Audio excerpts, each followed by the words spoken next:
ভারত বিরোধী রাজনৈতিক বক্তব্য, কূটনৈতিক টানাপোড়েন ও সামাজিক যোগাযোগ মাধ্যমে বয়কটের আহ্বান থাকলেও বাস্তবে ভারত থেকেই বাংলাদেশের আমদানি সবচেয়ে বেশি বেড়েছে। ছাত্র জনতার গণ অভ্যুত্থানে ক্ষমতাচ্যুত প্রধানমন্ত্রী শেখ হাসিনা ভারতে পালিয়ে যাওয়ার পর ভারতের রাষ্ট্রীয় সংবাদ মাধ্যম প্রেস ট্রাস্ট অফ ইন্ডিয়াকে এক সাক্ষাৎকারে প্রধান উপদেষ্টা ডক্টর মোহাম্মদ ইউনূস বলেছিলেন, ভারতের শেখ হাসিনার অবস্থানের কারণে কেউ স্বাচ্ছন্দ্য বোধ করছে না। এরপর বিভিন্ন সরকার সংশ্লিষ্ট অনেকেই বিভিন্ন ক্ষেত্রে ভারত নির্ভরতা কমিয়ে আনার কথা বলেন। সামাজিক যোগাযোগ মাধ্যমে বাংলাদেশে ভারতীয় পণ্য বর্জনের আহ্বানে ওঠে বিভিন্ন ইস্যুতে। তবে 2024-25 অর্থ বছরে এসবের কোনো প্রভাব ভারত থেকে আমদানিতে প্রভাব পড়েনি। বাংলাদেশের পণ্য আমদানির প্রধান উৎসগুলোর মধ্যে ভারত থেকেই গত অর্থ বছরে আমদানি ব্যয়ের প্রবৃদ্ধি সবচেয়ে বেশি হয়েছে। শিল্পায়ন, রপ্তানিমুখী উৎপাদন ও ভোগপণ্যের চাহিদা মেটাতে প্রতি বছর বিপুল পরিমাণ পণ্য আমদানি করতে হয় বাংলাদেশকে। অর্থমূল্য বিবেচনায় বাংলাদেশের আমদানির সবচেয়ে বড় উৎস দেশ চীন, দ্বিতীয় বৃহত্তম উৎস ভারত। মোট আমদানির 44% বেশি হয় এই দুই দেশ থেকে। সংশ্লিষ্টরা বলছেন, এ প্রবৃদ্ধির পেছনে ভূমিকা রয়েছে ভারত থেকে সরকারি ক্রয়েরও।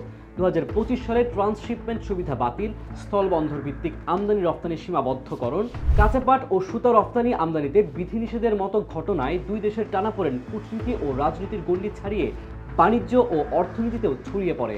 বাংলাদেশ অর্থনৈতিক সমীক্ষা 2025-এর প্রতিবেদনে দেখা যাচ্ছে, 2024-25 অর্থ বছরে বাংলাদেশের পণ্য আমদানিতে ব্যয়ের প্রবৃদ্ধি হয়েছে 2.44%, আর শুধু ভারত থেকে আমদানি ব্যয় প্রবৃদ্ধি 7.83%।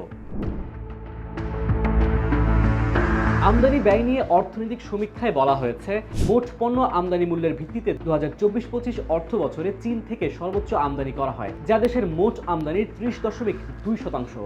আলোচ্য সময়ে দ্বিতীয় ও তৃতীয় অবস্থানে রয়েছে যথাক্রমে ভারত ও যুক্তরাষ্ট্র। মোট আমদানিতে ভারতের অংশ ছিল 14.18% এবং যুক্তরাষ্ট্রের 3.67%।